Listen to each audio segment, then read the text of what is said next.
and welcome back to my playthrough of Darkest Night, the second edition.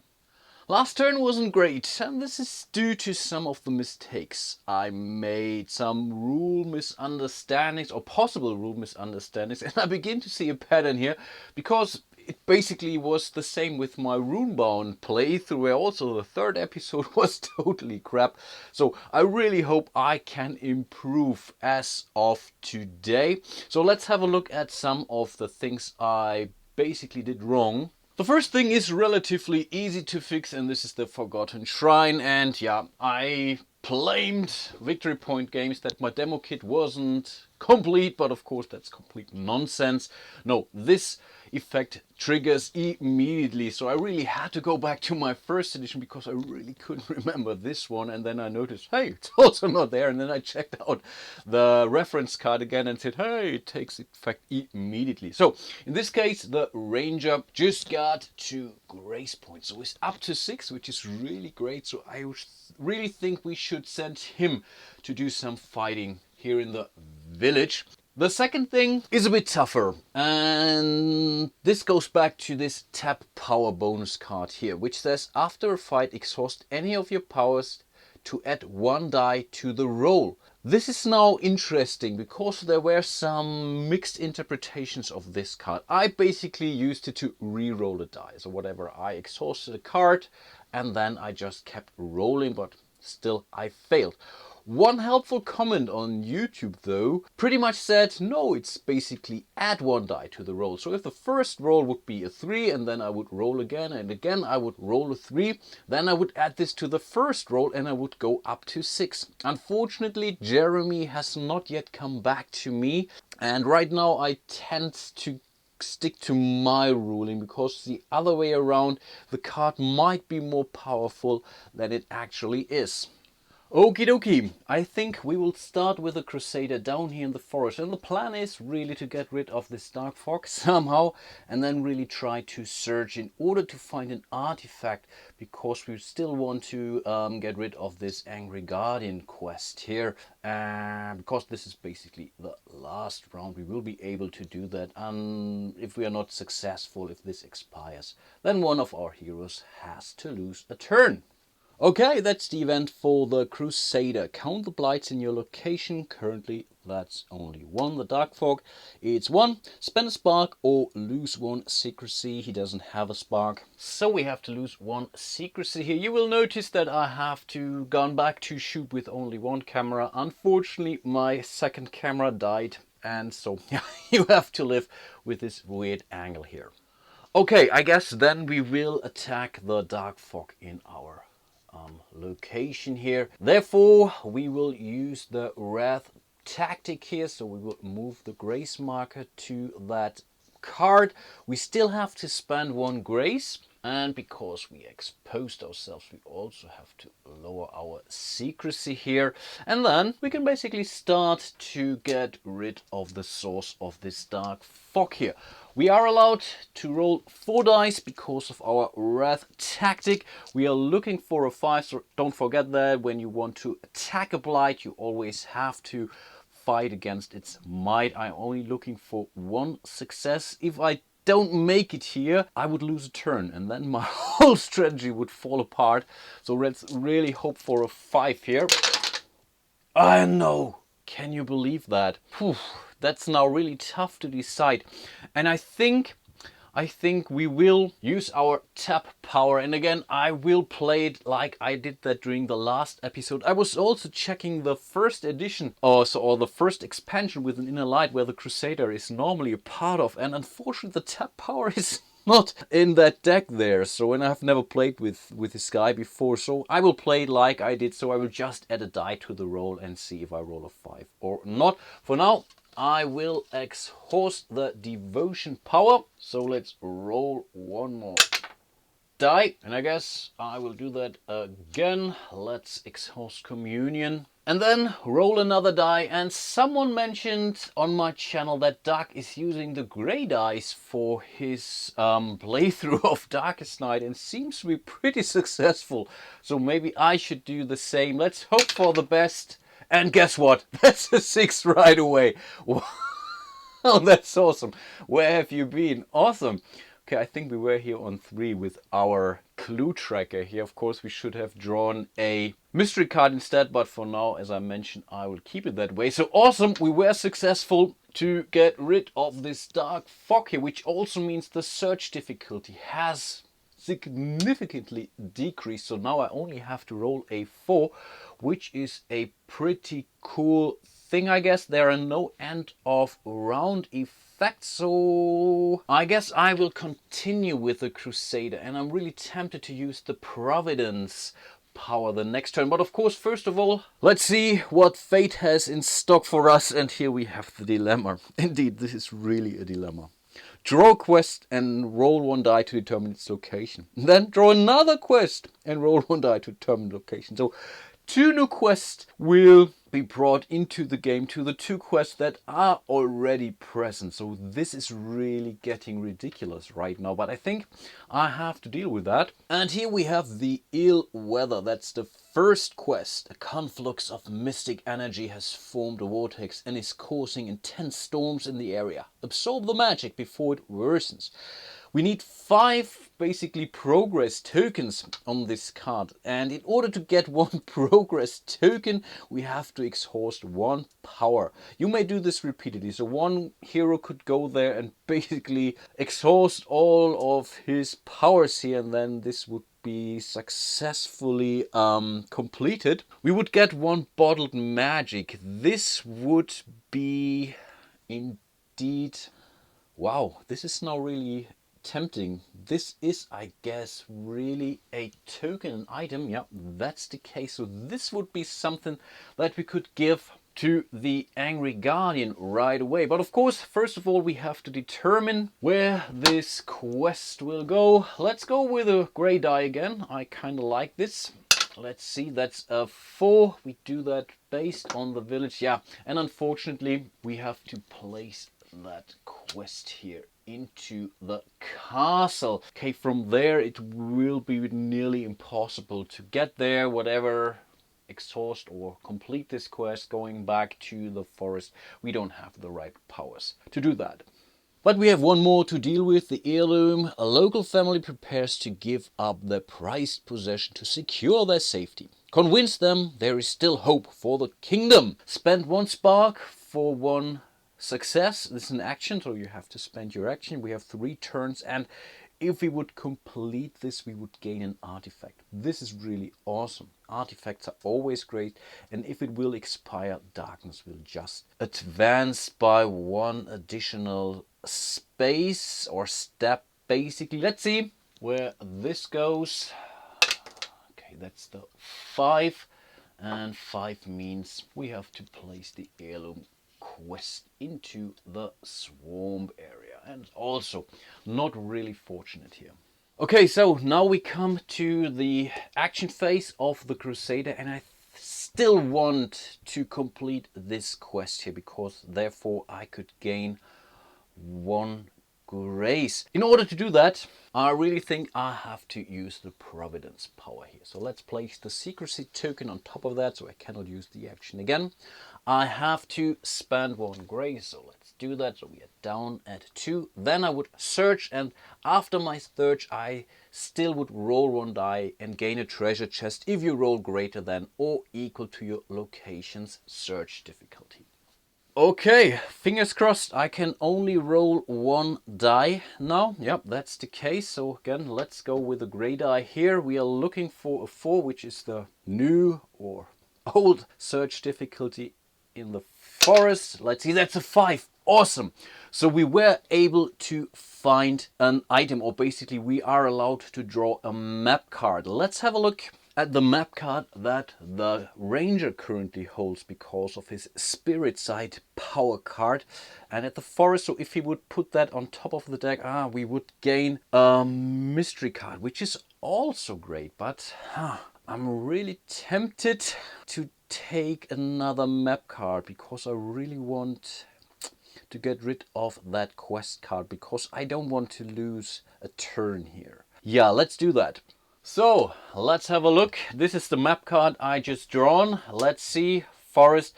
It's a treasure chest. Awesome! With this treasure chest, we will be able to complete this quest here. Discard one item to gain one success. Basically, we only need one success during your action phase, so I don't have to spend my action. I'm still in my action phase because I more or less found this one, and so I will give this treasure chest now to the Angry Garden. Don't forget, this treasure chest could also mean I could draw another power card, which was always also great, but I really want to get rid of that quest here, so we will remove them. All heroes now gain 1 grace, and we can get rid of this, our first quest card here. Awesome.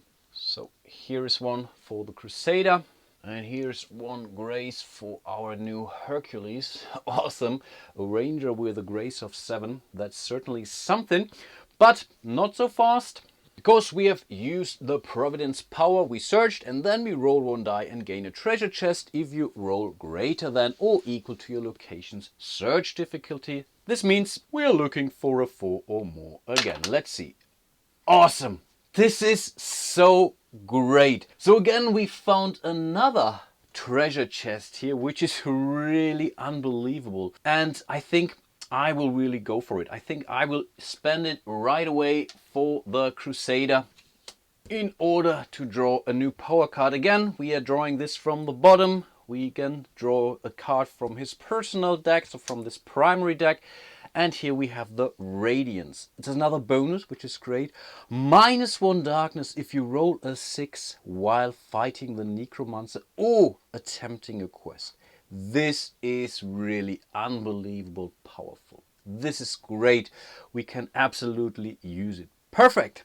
Okay, those were the 2 activations of the Crusader. Let's get over to the Ranger, who's still here in the mountains, and we all know that the mountains are a very dangerous place to be. And here we have the Twilight. Compared to the Darkness, right now we are at 6, so we have to exhaust the power or lose 1 secrecy. I think in this case we will just exhaust this power here, the Spiricide power, because we already have a map card and right now we don't need it, and we have to hide anyway anytime soon, so I think overall that's not really that big of a deal. For his main action, the Ranger will move down to the village. Therefore, he would normally gain 1 secrecy, but as it's the end of the round and the spies are present, he would immediately lose that secrecy. So overall, he sticks to 2 secrecy at the start for his next turn, and we can directly jump into the next turn.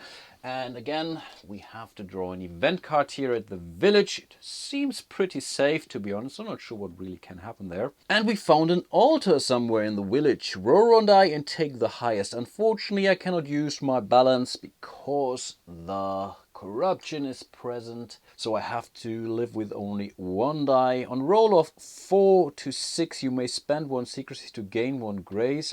Not sure if I want to do that. We could also find a defiled altar in order to spend 1 grace, so either way it really doesn't hurt us that much. Still, let's roll the die. So on a 4, or I'm not losing anything, which would be cool. Wow, I love this gray die, to be honest. That's a 6, so I can now spend 1 secrecy to gain 1 grace, but I'm not going to do that because my grace is way higher than my secrecy here, as you can see for yourself. And I think for his main action, he will attack one of those blights here. And I was really struggling if I should go for the corruption or for the confusion, but I think because the confusion is definitely easier to get rid of, I think I will attack the confusion. Therefore, I have to reveal myself, and he will spend his spark in order to roll 2 dice instead of only 1. And again, I will go for the gray dice. I kind of like them, so we are looking for at least 1 4. I think there's not really much we can do. If we would fail, we would lose turn and would lose... Yeah, okay, we would lose the secrecy anyway, and I didn't think about that. Crap. Okay, it's not that bad. Maybe I should have hidden, but yeah, I would. No, doesn't do us any good. So okay, let's just roll the 2 dice. Awesome, that's a 6 and a 6. This is really perfect. So we got rid of the confusion here. The problem is we will now lose another point of secrecy. So the Necromancer will definitely find us. Okie dokie, and then we come to the Necromancer's turn, so let's advance darkness. Let's add one time token to our quest, like this without a trace. Here we still have 2 more turns, but let's not forget the ill weather and the heirloom quest here. Then let's roll for the Necromancer's detection. If we would roll a 1, he will not be able to find the Crusade. In this case, he will absolutely move into the village. And this is the place I don't want him to be. That's for sure. If he rolls higher than a 1, then both heroes are basically 1 space away, which is okay. Then we would resolve that randomly.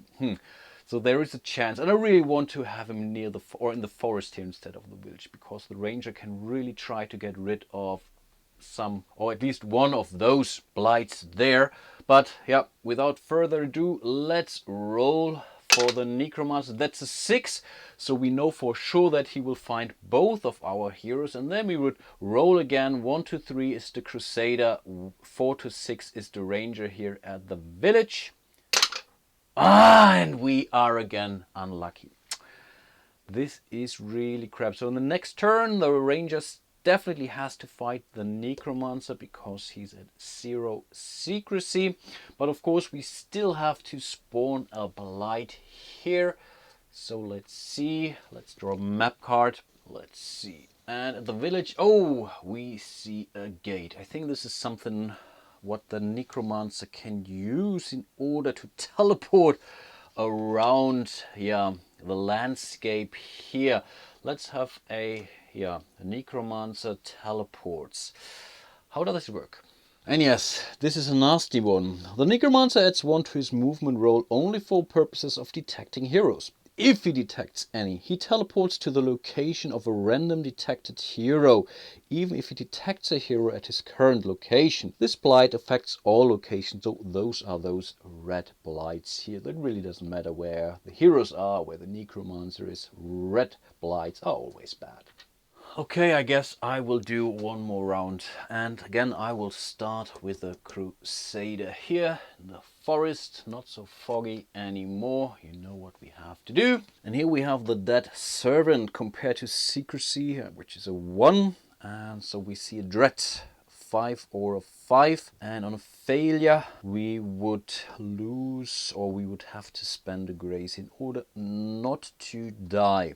Okay, I think we will try to elude this Dead Servant, and I'm doing that because I want to write the ether again, so I can move my grace token here and indicate that I'm now using this tactic card here, and this lets me elude with 2 dice, and I can refresh one of my powers if you roll a 6. So overall, that's not that bad. So ideally we are looking for a 6. 5 would be okay, at least then we would not suffer a wound here, would not have to spend a grace.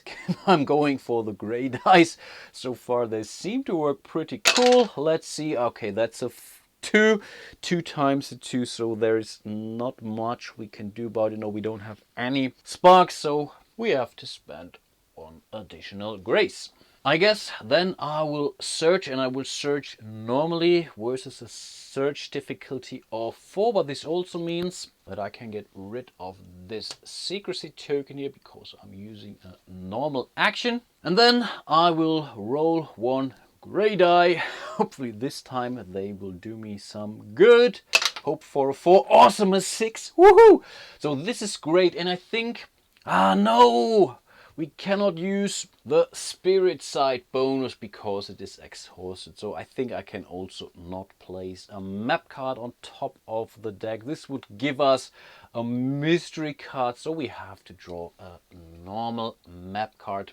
So let's see what we found. And the forest, awesome! That's a blue key. This time I will play it right, so we are not gaining 3 more clue, or not advance 3 times on the clue track. No, this time we will draw a mystery card like Jeremy has suggested to do so. And here we have signs and portents. If you read the signs right, there's something crucial to be found here.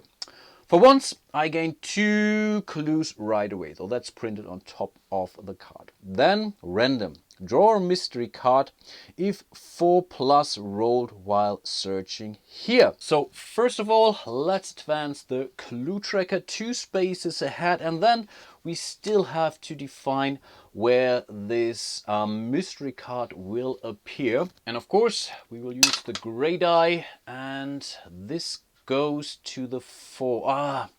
That's also unfortunate. Again, we see this quest card up here. But every time I'm searching there, and the search difficulty is low here, so this could be potentially good to go there, to be honest. Each time I roll a 4 plus here, I draw another mystery card, which is really great because they can also provide you a lot of those clues.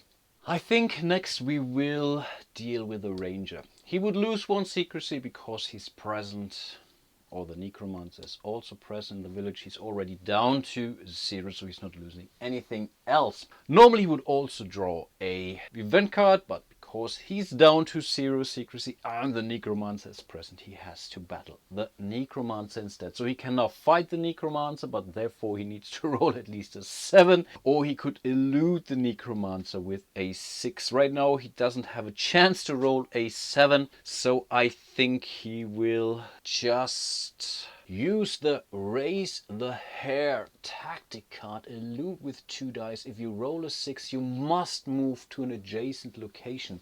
And to be honest, right now I really think that this might be a good idea to do so. So for once, we do not want to suffer a wound or lose 1 grace because we are fighting the necromancer. We also might really leverage the hair power card in order to move maybe to the castle in order to progress there. Okay, let's roll our 2 elude dice. That's a 4 and a 5. Damn close, but not really successful here. So unfortunately, we have to spend 1 grace. And for his main action, I think the ranger will move to the swamp here. Therefore, gains 1 secrecy back. But now we do have an end of round effect, which means we have to fight the shade. So we can either elude them or fight them. This time I will not forget my blood ring, so I will fight them. I only need a 3. But don't get me wrong, when you attack or fend those creatures or blights off at the end of the round, you can never ever get rid of them. Only if you're actively engaging them and roll against the might, you will be able to defeat them. So right now I can only avoid taking a wound here basically. So let's just roll 2 dice, because for a blood ring, we're looking for a 3. Yep, this time we are successful, so nothing bad will happen. We basically, got rid of a small portion of the shades. Before I move on with the ranger, I think we want to see what is waiting for the crusader. Let's see. And here we have to fight this spooky lich here, which either elude or fight them. This is now really tough to decide, to be honest. No, I think I will just roll 1 die and hope for a 5. It really doesn't matter if I elude or fight those guys. So let's see. No, that's a 2. Unfortunately, we have to spend another grace, but this also means that I know what I have to do now. I will use the landlord action, exhaust to gain 2 sparks and optionally travel, though this is perfect. So for once I have to place the secrecy token on top of it. I gain 2 sparks for that, and I will totally travel right into the monastery. This ends the turn. In the monastery there are no end of round effects right now. Theoretically there could be blights, but right now luckily there aren't any. So we can move over to the ranger. I think he will stay where he is. Of course, first of all, let's see what destiny has in stock for him. Oh, rather fate. And here we see the mind blast. Are you kidding me? This really looks awesome. Spend 1 grace or exhaust all your powers. Okay, I think this is pretty easy to decide. Let's spend 1 grace. And for his main action, he will just meditate in order to gain 1 spark. We might use this spark in order to complete this quest here. Really sounds like I have a plan, right? And at the end of the round, I still have to fend off those shades. I can still use my blood ring, so I'm looking for a 3 or more. Perfect, that's a 6. Again, we don't take another hit. Okie dokie, then it's the Necromancer's turn. Let's advance the Darkness track, and we are coming closer to draw our very first Darkness card. So we are again playing all in, so we are not using this thing here. So create 2 blights if Necromancer's location has none. No, we will draw a Darkness card instead, which really sounds much cooler. Let's add the timers. The heirloom is really something we have to take care of during the next round, that's for sure. Then let's roll for the Necromancer. He will find the Ranger on the roll of 2 or more. It's pretty likely. Yeah, that's for sure. So he will move to the swamp, and at the swamp he will create another corruption blight. So again, we are not allowed to use any bonuses. I really hate that, but of course there is nothing I can do right now. Could have been worse, that's for sure. And I think I will end my playthrough for today. I think we did some progress, so at least there's a good chance we can find this heirloom here or get another artifact, which is awesome. And artifacts are items that you can actively trade between players, so if I find something useful I could give it to the Crusader. There's also this mystery card waiting here, so if I search at the castle and roll a 4, I could be allowed to draw another mystery card. So in most cases you immediately get some clues on top of that and get the chance to gain even more. So this is also a relatively good thing, but of course we really have to be careful because he will be chased by the Necromancer until he gains some real secrecy back, to be honest. But right now he's still doing okay in respect to his grace, which is still a 5. This is because of this Forgotten Shrine, correct? And so overall I think he might be able to survive a couple of more turns, and I guess the Crusader will also come back into the battle as of the next round. So of course, first of all, he will pray at the monastery in order to get some grace back. He will regain some secrecy. We will refresh all the powers. He has 2 sparks, which is great. So I think overall we are doing not that bad. I really hope I haven't made any more mistakes in this episode. Pretty likely I did, and if so, please bear with me. There's really a lot going on in this game, but I really try to correct the errors when I find them, basically. Hope to see you soon in one of my next videos, and yeah, until then, bye bye.